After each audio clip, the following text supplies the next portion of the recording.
Bismillahirrahmanirrahim. Assalamu alaikum. My name is Hassan, and today we are going to alter or change the foreign key constraint name in table in database in PhpMyAdmin.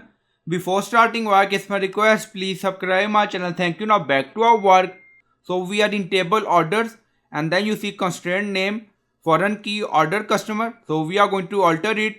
Now you see SQL, so click on it. So we are going to add query. Now paste, and you'll find this query in video description or in comment section. Now you see step 1, drop the existing foreign key constraint. So this is our existing foreign key constraint fk underscore order underscore customer. So you can add your, and then you see step 2. So we are going to add new foreign key constraint with the new name. Now you see alter table order, add constraint fk underscore new. So we added new. So you can add name according to requirement, and then you see foreign key customer id. So this is our column for order table. Customer ID column exists in order table, and then you see references customer.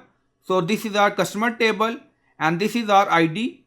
So ID column exists in customer table, and then you see on delete cascade, on update cascade. So on delete cascade mean auto delete child record when the corresponding parent record is deleted, and on update cascade mean auto update child record when the corresponding parent record is updated, and then click on go. Okay, and then you see MySQL return an empty result, query executed. Go to structure again, so click on it.